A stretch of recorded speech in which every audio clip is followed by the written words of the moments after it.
지금 우리 모든 지구촌 가족들은 이 시대를 살아가면서 코로나19라고 하는 바이러스 감염증 시대를 함께 견디고 있습니다.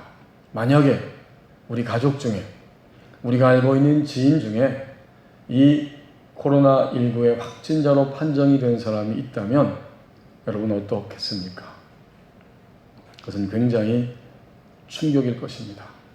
우리나라도 이제 사회적 거리두기를 어쩔 수 없이 너무나 다급해서 2.5 단계로 격상을 시켰습니다. 경제적인 타격이 지금도 있고 앞으로 만약 계속된다면 더 큰 심각한 타격이 올 것입니다. 어떤 사람들은, 우리의 가족과 지인들은 이 코로나19 확진자가 되어서 결국 치료받지 못하고 그만 사망하는 경우도 우리는 보고 있습니다. 모두가 다 고통스럽습니다.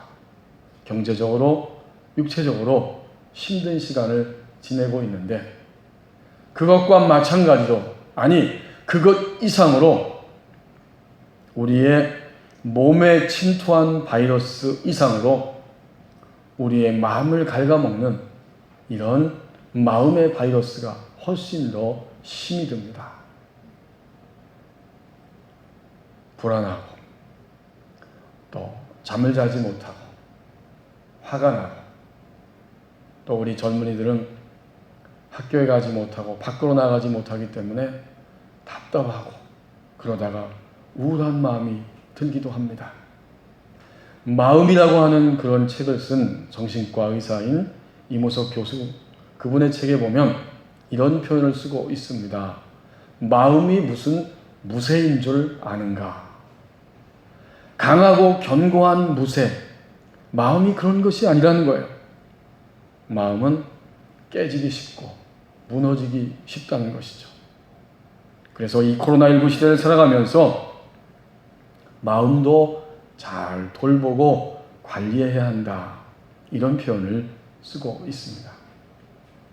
우리에게 주신 오늘 이사야 26장 4절 말씀을 보십시오. 처음부터 답을 가르쳐 줍니다. 너희는 여호와를 영원히 신뢰하라. 주 여호와는 영원한 반석이심이로다. 처음부터 답을 가르쳐 주고 있어요. 이사야 선지자 시대에 하나님의 백성, 특별히 남쪽 유다 백성들은 몹시 피곤하고 불안한 이런 상황 속에 살아갑니다. 하나님이 이미 내가 너희의 영원한 반석이기 때문에 영원히 나를 신뢰해야 한다, 끊임없이 선지자를 통해서 말씀해 주시지만 그것이 믿어지지 않습니다. 결국 유다 백성들은 무엇과의 관계성 때문에, 또 누구와의 관계성 때문에 힘이 든 것입니다. 사실 우리가 힘들다고 하는 것은 무엇과의 관계성, 누구와의 관계성 안에서 힘이 듭니다. 대표적으로 그 당시 하나님의 백성 유다의 모습을 비춰주는 본문이 있는데 이사야 7장 3절에서 9절 말씀, 그리고 10절에서 14절 말씀에 보면 그 당시 하나님의 백성들의 그 힘든 모습을 잘 표현해주고 있습니다. 북이스라엘과 또 그 당시에 그 수리아라고 하는 나라가 연합전선을 형성했고, 그 이유는 강대국 아수르가 모든 것들을 다 집어삼키기 위해서 달려오고 있기 때문이었습니다. 그러면서 하나님의 백성 북쪽 이스라엘과 또 그 수리아라고 하는 나라가 연합전선을 편 다음 우리가 함께 살기 위해서 저 강대국 아수르를 맞서려고 하면 너희 유다, 너희도 우리와 함께 반아수르 동맹에 함께 참여해야 한다, 이렇게 요구하고 강요하고 위협하고 있었습니다. 바로 이 상황 앞에서 유다의 왕이었던 아하스는 바람 앞에 갈대처럼 마음이 흔들리고 있습니다.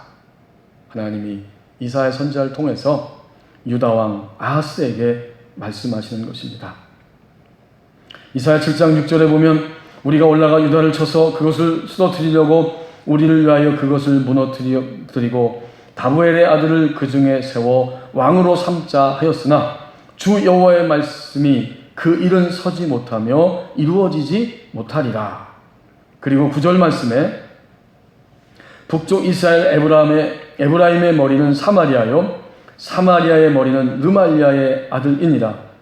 만일 너희가 굳게 믿지 아니하면 너희는 굳게 서지 못하리라 하시니라. 여기에 신뢰성의 문제를 분명히 가르쳐 줍니다. 너희가 오늘 북쪽 이스라엘과 수리아가 연합전선을 형성해서 너희를 위협하고 있지만 너희가 여호와를 굳게 믿지 아니하면 굳게 서지 못하리라. 그리고는 징조를 구하라고 명령하시지만 유다 왕 아하스는 징조를 구하지조차 않습니다. 하나님이 친히 징조를 말씀해 주십니다. 이사야 7장 14절에서 이렇게 말씀합니다. 그러므로 주께서 친히 징조를 너희에게 주실 것이라. 보라, 처녀가 잉태하여 아들을 낳을 것이요 그의 이름을 임마누엘이라 하리라. 하나님께서 영원한 반석이 되셔서 하나님의 백성들을 구원할 것이다. 더 나아가서 온 인류 전체를 코로나19라고 하는 이 바이러스 감염증 시대를 살아가면서 고통스러워하는 이 시대를 위해서 이미 구원자 메시아 예수 그리스도를 보내셨고 그를 통해서 내가 영원히 너희를 구원할 것이다. 이런 말씀을 던지고 계십니다. 이제 본문으로 다시 돌아와서 보십시오. 이사야 26장 4절 말씀. 유다 왕 아하스는 누구입니까? 오늘 이 시대를 살아가는 바로 우리들입니다. 너희가 굳게 믿지 아니하면 굳게 서지 못하리라. 그래서 말씀하십니다. 너희는 여호와를 영원히 신뢰하라. 주 여호와는 영원한 반석이심이로다.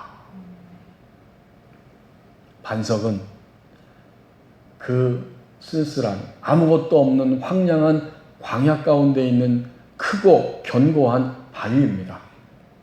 이 광야를 여행하는 여행자들에게 이 반석은 굉장한 의미를 가지고 있습니다. 들짐승이 갑자기 공격하려고 할 때 광야를 지나가는 여행자들은 그 반석을 보고 몸을 피할 수 있고 또 노상 강도들이 침입해서 달려들려고 할 때 반석 뒤로 숨을 수도 있습니다. 그리고 몸이 너무 곤고하여서 광야를 지나가는 동안 몸이 너무 힘들 때 반석 위에 크고 견고한 바위 위에 누워서 쉴 수도 있습니다. 이것이 오늘 4절에서 말씀하고 있는 여호와를 영원히 신뢰하라. 주 여호와는 영원한 반석이심이로다 할 때의 의미입니다. 하나님이 반석이에요. 그러므로 반석 되신 하나님은 우리에게 한결같은 도움이 되시고 또 우리를 완전하게 보호해 주시고 더 나아가서 우리를 온전히 구원해 주십니다. 이 모든 의미를 담고 하나님이 이사야 선지자의 입을 통해서 이 4절 말씀을 선포하고 있었습니다. 하지만 이사야 선지자 시대의 유다 백성들, 그들은 결코 하나님을 이렇게 신뢰하기가 어려웠어요. 이스라엘 살아가는 우리들도 신뢰하기까지는 시간이 필요합니다. 하나님을 전적으로 신뢰하기까지는 시간이 걸리는 거예요. 제가 고등학교 졸업하고 운전면허 시험을 보게 됐습니다. 남들도 운전하니까 나도 앞으로 이제 운전면허를 획득해야겠다. 돈이 많이 들잖아요. 그래서 이론 시험은 학원에 갈 것이 아니고 그 운전면허 시험 이론 문제집만 사서 보면 된다는 거예요. 사람들이 면허 이미 딴 사람들이 선배들이 그래요. 그래서 운전면허 시험 문제집 하나를 사서 그것을 여러 번 반복해서 보았고 시험 봤더니 합격이 됐습니다. 아마 지금도 마찬가지일 거예요. 이론 시험은 문제집만 봐. 그리고 거기 답이 다 있으니까 그것만 반복해서 읽으면 다 합격할 수 있어. 이렇게 이야기하죠. 사람들은 그 말을 거의 100% 신뢰합니다. 그렇죠? 아마 오늘 예배하는 우리 성도들도 이론 시험 문제집만 보면 합격한다. 다 믿을 거예요. 그리고 그것이 사실이에요. 그래서 이론 시험은 적어도 그렇게 다 합격을 했습니다. 그 생각을 하는 순간 왜 우리는 운전면허 이론 시험 문제집만큼도 답이 다 거기에 들어있기 때문에 그거 보면 되는데 그만큼도 하나님을 신뢰하지 못하는가? 이런 생각을 하게 됩니다. 교회 여러분, 오늘 하나님의 4절 말씀을 통해서 분명히 우리에게 들려주십니다. 하나님이 영원한 반석이시기 때문에 영원히 하나님을 여호와를 신뢰하라. 처음부터 답을 가르쳐줍니다. 이건 너무나 놀라운 거예요. 하나님을 믿는 순간 이제는 하나님이 처음부터 답을 이미 우리 인생에게 가르쳐 주십니다. 5절과 6절 말씀을 보십시오. 관계성을 재정립하는 고통의 과정이 있다고 말씀합니다.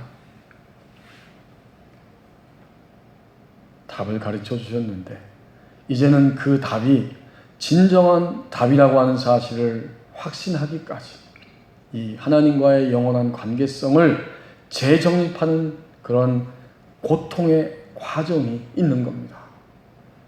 5절에 보니까 높은 데 거주하는 자를 낮추신다. 솟은 성을 헐어 땅에 엎으시되 진토에 미치게 하셨도다. 이게 하나같이 다 과정입니다. 여러분 금방 눈치챌 수 있죠? 높은 데 거한다. 이게 인간의 교만입니다. 높은 데 거주하고 있어요. 우리는 하나같이 이 땅에 살면서 누구누구 그리고 무엇과의 관계성을 가지고 살아가는데 우리는 종종 하나님을 옆으로 싹 밀어놓습니다. 그것이 바로 교만입니다. 그것을 이렇게 표현한 거예요. 높은 데 거주하고 있는 거예요. 하나님과의 관계성을 옆으로 밀어놓을 때 우리는 이미 교만한 자가 됩니다. 그런 자들을 낮추시는 거죠. 그 다음에 솟은 성을 헐어 땅에 엎으신다. 이 솟아있는 성도 교만한 상태에 있는 사람을 의미하는 말이죠. 높이 솟아있어요. 적어도 나의 인생은 하나님을 옆으로 밀어놓고 내가 고민하고 근심하고 내가 추구하면서도 이 도전을 이겨야 하고 이길 수 있다는 이런 생각들이 우리 신자들 마음 가운데도 있습니다. 그래서 하나님을 멀리하고 무관심한 상태로 살아갈 때 그게 바로 높은 성인데 하나님이 어떻게 하세요? 낮추시고 또 높은 성을 헐어버리시고 땅바닥까지 엎어버리시고 진토에 미치게 하셨도다. 곧 그 땅 흙더미 속에 그렇게 던져지게 하셨도다. 확실히 이것은 과정입니다. 하나님과의 관계성, 절대적이고 완전한 관계성을 정립하는 자리에 가도록 이렇게 고통 가운데 우리의 삶을 하나님이 이끌어가고 있습니다. 그런 측면에서 보면 오늘 코로나19 시대 이것은 분명히 전체 인류를 그리고 신자된 우리들을 하나님과의 관계성을 재정립하여 본질을 추구하도록 이끌어가시는 하나님의 손길입니다. 이것은 너무나 분명해요. 우리는 본질을 잊어버리고 본질을 무시하고 본질을 감각하지 못하고 우리의 인생을 살아가게 되고 그러다가 너무나 많은 고통 속에 신음하기도 합니다. 하나님은 이러한 과정을 통해서 관계성을 정립해 가시는 거예요. 제가 지난 주간에 어떤 성도를 위해서 간절히 하나님이 기도하게 하셔서 기도하고 있는데 주님이 그분의 신음소리를 듣게 하시면서 이렇게 마음속에 깨닫게 하십니다. 그 성도는 지금 몹시 힘이 듭니다. 얼마나 힘이 든지 딱 서 있는데 바로 위에 아주 두꺼운 유리천정이 딱 막혀 있어요. 옆을 보니까 아주 굉장히 도저히 인간의 힘으로 깰 수 없는 두꺼운 벽돌이 이렇게 벽으로 둘러싸여 있습니다. 그러니까 그 속에 갇혀서 앉아 있는 것이 아니라 일어서서 위로 뚫고 나가야 될까, 옆으로 치고 나가야 될까 이러면서 숨이 막혀오고 답답하고 우울하고 괴롭습니다. 그것이 그 성도의 그 마음 상태요, 영적 상태요, 또 삶의 고통스러운 현실입니다. 하나님 앞에 기도할 때, 기도를 부탁하니까 함께 기도할 때 하나님이 그 장면을 보여주시면서 이제 그는 앉아있지 못합니다. 답답하기 때문에 일어섰습니다. 그리고 나름대로 힘들어하면서 고래고래 소리도 질러봅니다. 그렇지만 견고한 유리는 여전히 바로 머리 위에서 압박하고 있습니다. 그 순간에 이 성도가 옆에 있는 막대기를 하나 짚더니 그 유리를 막 치는 거예요. 끔찍도 하지 않아요. 조그마한 그러한 유리가 긁어진 것 정도밖에 안 됩니다. 하지만 그는 계속 하나님의 이름을 부르면서 그의 영이, 그의 속사람이 하나님의 이름을 부르면서 그 막대기를 막 유리벽을 치고 있었습니다. 그 다음 순간 놀랍게도 유리벽이 한 번에 와장창 깨지고 부서지면서 맑은 하늘이 보이는 겁니다. 그는 숨을 쉽니다. 그는 안심하고 기뻐하고 눈물을 흘립니다. 이것이 무엇이겠습니까? 하나님과의 관계성을 재정립하는 과정입니다. 무언가 진정으로 영원한 반석 되시는 하나님을 정말 영원한 반석으로 신뢰하고 있었는가? 내 삶의 어느 부분에서, 어떤 면에서, 어떤 감정 상태에서, 어떤 일 앞에서 절대적인 하나님을 상대화시키면서 저는 종종 이 단어를 사용하기를 즐겨합니다. 우리와 하나님의 관계성은 절대적인 관계성인데 쓰라린 인생을 경험하면서 우리는 그 관계성을 상대적 관계성으로 바꿔버리고 맙니다. 어떤 것보다도 하나님의 사랑만큼 크지 않고 하나님의 능력만큼 클 수 없습니다. 어떤 것도 하나님을 우리를 완전한 구원의 길로 인도하지는 못합니다. 이것을 우리가 한 번 깨달았지만 또다시 이 절대적인 것을 상대적인 것으로 변질시키게 됩니다. 이것이 인간의 타락이에요. 우리는 타락에서 건진받았지만 종종 타락하고 그리고 악한 영은 우리를 공격해서 우리를 이렇게 상대적 관계성으로 전락시키고 맙니다. 이제 오늘 5절과 6절 말씀은 얼마나 생생한지 모릅니다. 이렇게 하나님을 옆으로 밀어넣고 살 때 이것은 영적인 실제에서 볼 때 교만입니다. 그래서 높은 데 거주하는 자를 낮추시고 높은 성을 헐어서 땅에 엎으시되 진토에 미치게 하셨도다. 이런 과정을 밟아가면서 어떻게 될까요? 6절 말씀입니다. 발이 그것을 밟으리니 곧 빈궁한 자의 발과 곰핍한 자의 걸음이리로다. 무너지고 깨지고 이제는 먼지덩이의 진토, 그 흙밭에 딱 섰습니다. 그가 섰을 때 어떤 상태가 돼요? 그는 빈궁한 자가 되고 곰핍한 자의 걸음이 되고 맙니다. 아무것도 없어요. 이제는 빈궁하고 곰핍한 자의 걸음걸이가 되어서 아무것도 없는 상태에서 다시 시작해야 하는데 그것은 축복입니다. 본질을 추구할 수 있는 축복의 자리에 다시 선 것입니다. 그래서 문자적으로 6절에 있는 빈궁한 자와 곰핍한 자는 하나님만을 의지할 수밖에 없는 연약한 자, 이런 뜻입니다. 이게 얼마나 놀랍습니까? 우리는 우리의 삶 속에서 다가오는 무언 뭐 때문에 누구누구 때문에 곤고하고 힘든데 그 모든 것들이 다 깨지고 부서져서 다시 시작하게 합니다. 아무것도 없어요. 빈터에서 거기에 딱 서서 이제는 하나님만을 의지하는 연약한 자 되어서 다시 본질을 추구하는 이런 자리에 서게 됩니다. 이것이야말로 관계성을 재정립하는 고통의 과정입니다.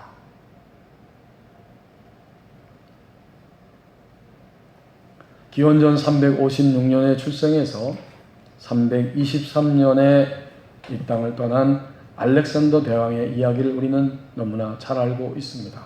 그가 거지 철학자인 디오게네스와의 만남의 장면은 너무나 유명합니다. 알렉산더 대왕이 디오게네스에게 정중하게 물었습니다. 그대에게 내가 무엇을 해주면 좋겠는가? 이 디오게네스는 단 한마디만 대꾸했을 뿐입니다. 자네가 햇빛을 가리고 있으니 옆으로 좀 비켜 서주게. 이 말을 들은 알렉산더는 신하들과 함께 돌아서면서 이렇게 말했다고 합니다. 내가 만약 알렉산더 왕이 아니었다면 디오게네스가 되었을 것이다. 왜 이런 말을 그가 남겼습니까? 디오게네스는 물과 햇볕만 있으면 행복한 사람인데 자기는 현재 그리스와 페르시아, 이집트 전역을 다 정복한 왕이지만 그럼에도 불구하고 도저히 만족함이 없어서 이제는 인도까지 정복하려고 하는 욕망을 가진 모습의 젊은이였습니다. 여러분, 알렉산더가 인도를 정복하고 나면 이제 더 이상 나는 할 것이 없다, 이렇게 만족할 것인가? 결코 아닙니다. 그는 디오게네스라고 하는 철학자를 찾아가서 만족의 길이 무엇인가를 한번 생각하고 알고 싶었지만 그의 대답을 듣고 난 이후에도 자신 안에 끌어오르는 그 욕망, 그것을 결코 포기할 수는 없었습니다. 인도를 정복하기 위해 공략하다가 결국 열병으로 사망하게 됩니다. 10년 넘게 계속 원정 생활에서 그는 피로감이 쌓이고 병사들과의 그 갈등과 반란으로 인해서 극심한 스트레스에 시달렸다고 전해집니다. 마침내 33세에 그는 세상을 떠나고 말았습니다. 그가 죽을 때 이 한마디를 했습니다. 나를 묻을 때 내 손을 무덤 밖으로 빼주고 묻어주게. 천하를 손에 쥔 나도 죽을 때 빈손이라는 걸 세상 사람들에게 말해주고 싶다네. 이것이 그의 마지막 말이었습니다. 한 철학자가 그의 죽음 앞에서 이렇게 말했습니다. 어제는 온 세상도 그에게 부족했으나 오늘은 2평의 땅으로도 충분하네. 어제까지는 그가 흙을 밟고 다녔으나 오늘부터는 흙이 그를 덮고 있네. 고통 속에서도 그는 버릴 수가 없었습니다. 그 욕망을 버릴 수가 없었습니다. 관계성을 재정립하는 고통의 과정이 있다고 말씀합니다. 이제 7절과 8절 말씀을 함께 보십시오. 감격스러운 체험 속에서 하나님을 사모하는 관계성으로 나아간다고 말씀합니다. 의인의 길은 정직함이요 정직하신 주께서 의인의 첩경을 평탄하게 하시도다. 의인은 누구입니까? 이제 그는 다시 빈터에 서서 본질을 추구하면서 하나님을 향해 달려가기 시작합니다. 그가 바로 의인입니다.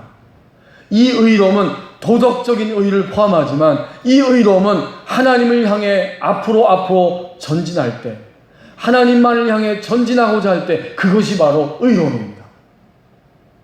내가 이렇게 의인이 되어서 하나님이 말씀하시는 그 길로 달려가려고 했더니 그 길이 어떻게 돼요?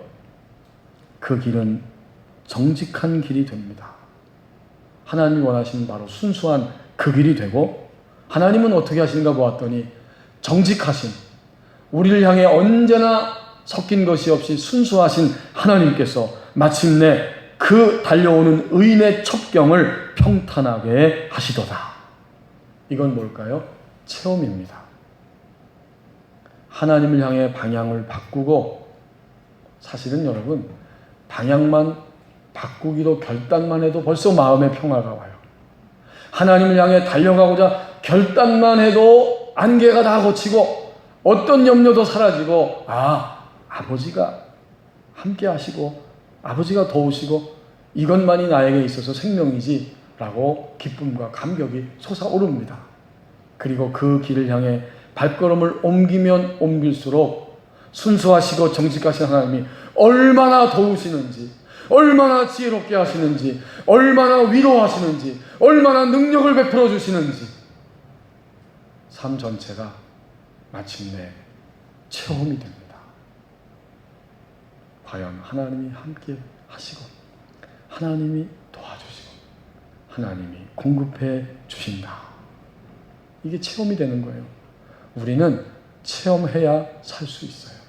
우리의 육은 체험해야 믿을 수 있어요. 우리의 육신이 매일매일 체험하고 체험하면서 드디어 우리의 영은 하나님을 그만큼 믿어드리기 시작합니다. 그러므로 그리스도의 신앙, 그리스도인의 신자의 신앙은 무엇이냐? 우리의 겉사람이 체험하는 것이요, 체험했기 때문에 우리의 속사람은 매일매일 새로워지면서, 날로 새로워지면서 하나님만을 절대적으로 신뢰하는 그 자리로 나가게 됩니다. 그것이 바로 7절의 말씀이에요. 오늘 우리의 길을 돌아보십시다. 나는 정직하고 순수하게 오늘 나의 형편과 처지가 어떠하든지 이제 다시 빈터에 서서, 원점에 서서 하나님의 길을 구하고 그 길로 달려가겠습니까? 그때 우리는 하나님이 역사하시는 놀라운 역사를 반드시 체험하게 될 것입니다. 하나님이 과연 평탄케 하시는구나. 우리가 생각하는 것은 70%밖에 생각 못했지만 하나님께서는 생각지도 않게 바로 그날 30%를 채우셔서 완벽하게 하시고, 과연 우리가 먹고 입고 마시고 호흡하며 사는 이 짧은 인생이 하나님 아버지와 함께하는 것임을 분명히 체험하게 하십니다. 교우 여러분, 코로나19 그것은 오늘 전 인류에게 체험의 장입니다. 오늘 살아가는 우리들에게 체험의 장입니다. 정말 경제적으로 너무 어렵고 타격을 입고 관계적으로도 누구누구 때문에 무엇 때문에 답답하고 고통스러울지라도 하나님은 체험의 장을 오늘 우리에게 주신 것입니다. 체험하면 어떻죠? 감격이 있어요. 과연 하나님 아버지는 나의 아버지이시구나. 나를 지상생에서 인도하시고 영원한 세계에서도 인도하실 나의 아버지이십니다. 이 감격이 있어요. 그 감격은 아무도 대신해 줄 수 없는 감격이잖아요. 내가 체험하고 내가 감격하고 내가 체험하고 감격했기 때문에 나의 영이 더 크고 넓고 깊어지고 새로워집니다. 이 생명의 물결이 흘러 넘치게 됩니다. 이게 감격이에요.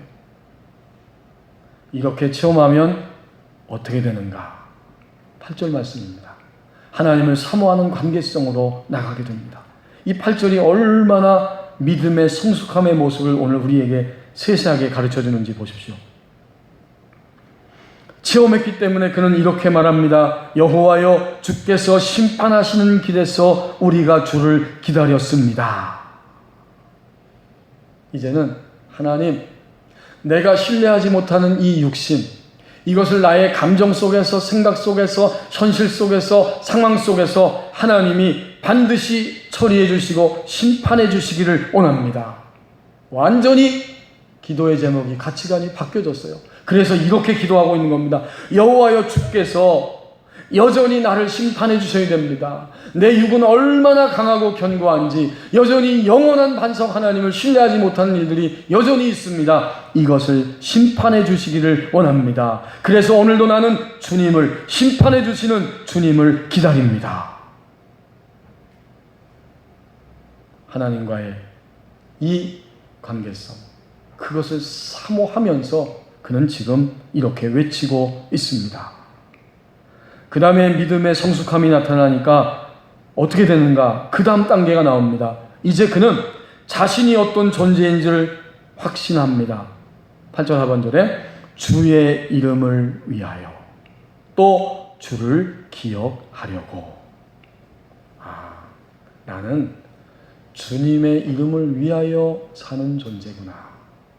굉장히 단순하고도 분명한 진리를 다시 한번 확인하게 됩니다. 주님의 이름을 위하여 나는 사는 존재다. 어떤 회의도 의심도 침범하지 못합니다. 내가 이런 존재야 라고 자신 안에서 확신하고, 이제는 그렇게 확신하다 보니까 주님을 기억하려고입니다. 우리는 주님을 기억하지 못해요. 내가 화나고 힘들면 주님 기억하고 싶지 않아요. 내가 답답하고 막혀 있으면 기억할 수 없어요. 하지만 믿음이 성숙해지면서 주님을 늘 기억해요. 지금 기억해요. 24시간 기억해요. 여기서 기억해요. 그리고 이 모든 자세와 태도와 영의 변화를 마지막 끝부분에서 이렇게 결론 짓고 있습니다. 이렇게 기다렸습니다. 또 이렇게 이름을 위하여 또 주님을 기억하려고 마침내 우리 영혼이 사모하나이다.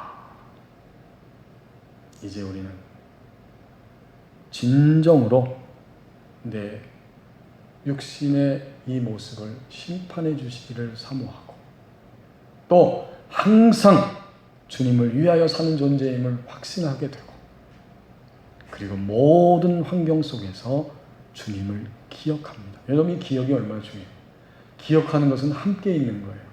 기억하는 것은 그분의 능력이 나의 능력이 되는 겁니다. 코로나19 너무 힘들고 괴로워. 맞아요. 답답해, 우울해, 힘들어. 하지만 그 순간 주님을 기억합니다. 우리 아버지께서 붙잡고 계시고 주관하고 계시지? 아버지께서 관계성을 재정립하고 계시지? 라고 주님을 기억합니다. 이렇게 하나님을 사모하는 관계성으로 나가게 됩니다. 이것이 믿음의 성숙한 모습. 궁극적으로 하나님이 우리를 그 자리까지 끌고 가기를 원하시는 모습입니다. 제2차 세계대전 때 유대인이었던 빅터 프랭클이라고 하는 사람이 아우슈비츠 수용소에 갇히게 되었습니다. 그 수용소 안에서 대부분의 유대인들은 견디기 힘들었기 때문에 아주 고통 가운데 있습니다. 중노동을 하고 제대로 먹지도 못하고 마시지도 못하고 씻을 물도 없습니다.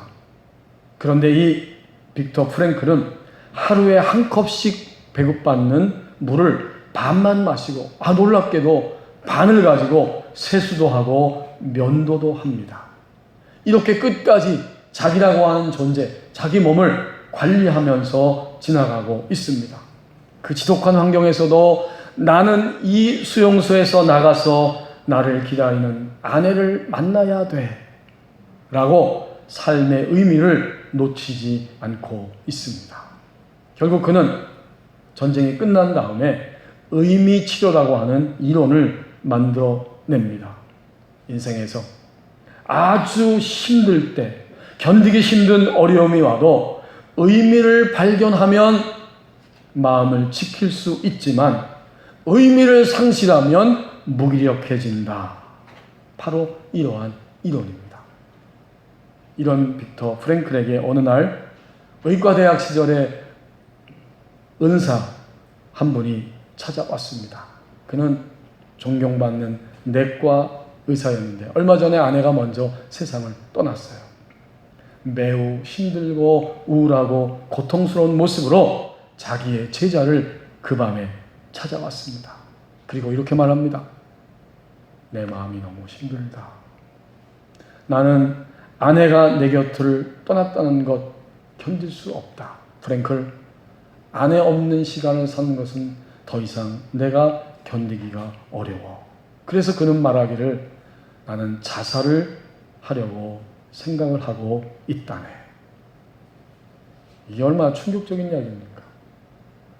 이 프랭클은 두 분의 그 부부 사이가 금술이 매우 좋았다는 사실을 떠올리면서 그 말을, 그 슬픔을 충분히 이해할 수 있었습니다. 어떻게 내가 나의 이 은사님에게 말을 하고 위로할 수 있겠는가? 그때 문득 한 가지 생각이 떠올라서 이렇게 말했습니다. 교수님의 심정을 충분히 이해하겠습니다. 이해할 것 같습니다. 그런데 교수님, 한 가지 제가 여쭙고 싶은 것이 있습니다. 만일 교수님이 먼저 돌아가시고 사모님이 살아계신다면 지금의 이 고통을 누가 견뎌야 할까요? 누가 견뎠어야만 했을까요? 이 질문 앞에 한참 동안 침묵이 흘러갑니다. 그리고 침묵 끝에 이 노 교수의 눈에서 눈물이 흘러내립니다. 그리고 그는 이렇게 말했습니다. 차라리 내가 당하는 것이 낫지. 그래, 그 사람은 나보다 더 못 견뎠을 거야. 그러고는 침울하고 우울하고 자살을 생각했던 이 노 교수가 그 자리에서 벌떡 일어나서 악수를 청하면서 그렇게 이 프랭클 교수의 방을 나가게 됩니다. 이 노 교수는 참으로 지금 내가 당하고 있는 고통의 의미는 아내가 당하는 상실감, 아내가 당할 지독한 상실감을 내가 대신 겪고 있는 거야.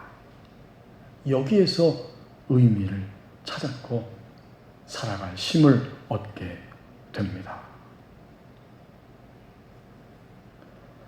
일찍이 니체라고 하는 철학자도 이렇게 표현했습니다. 고통의 의미를 발견하면 이미 고통은 고통이 아니다. 보는 시각이 노 교수와 같이 달라질 때, 그때 그것이 삶의 의미가 될 수 있습니다. 교우 여러분, 우리는 오늘 신자의 삶의 의미, 그리스도인이 되고 난 다음에 삶의 의미를 분명히 다시 한번 정립하기를 원합니다. 우리가 도대체 왜 어떤 사람은 죽고 왜 어떤 사람은 아프고 그렇게 고통 가운데 살고 있는데 여전히 나는 아프고 고통스럽지만 오늘 이 시대를 살아가고 있는가? 신자의 삶의 의미는 3단계가 분명히 있음을 우리는 성경을 통해서 깨달을 수 있습니다. 신자의 삶의 의미 첫 번째는 바로 제가 언젠가 고백했던 것처럼 하나님이 살려주시니까 사는 겁니다. 우리의 삶과 죽음은 전적으로 하나님의 손에 있는 거예요. 하나님이 살려주니까 삽니다. 이것이 신자의 삶의 의미입니다. 이제 그 단계를 넘어서면 오늘 본문도 이야기하고 있는 것처럼 우리는 하나님을 위하여 사는 존재가 되라고 하나님이 살려주고 계십니다. 하나님을 위하여 사는 존재가 되는 것, 이것이 신자의 삶의 두 번째 단계입니다. 마지막 세 번째 단계는 뭘까요? 이제 신자는 하나님과 함께 사는 사람이 되라고 여전히 우리를 이 땅 가운데 살려두십니다. 하나님과 함께하는 사람이 됨, 이것이 바로 신자의 삶의 의미입니다. 감격스러운 체험 속에서 하나님을 사모하는 관계성으로 나아간다고 말씀합니다. 너도 나도 시간 속에서 노년을 맞이하게 될 것이고 노년을 맞이하고 노년을 항해하는 사람들에게 주는 유익한 충고 가운데 이런 글을 제가 읽어보았습니다. 노년이 되면 마음을 다 털어놓고 이야기할 수 있는 친구가 1명 내지 2명은 있는 것이 좋습니다. 우리는 누구입니까? 우리는 영원한 관계성 되시는 하나님과의 관계성 안에 살아가는 신자입니다. 우리의 삶은 무엇과 누구와의 관계성 안에서 살아갑니다. 오늘 이 지구촌 전체가, 그리고 그 가운데 살아가는 나 자신이 하나님을 영원한 반석으로 신뢰하고 있는가? 결국은 관계성의 문제입니다. 기도하겠습니다.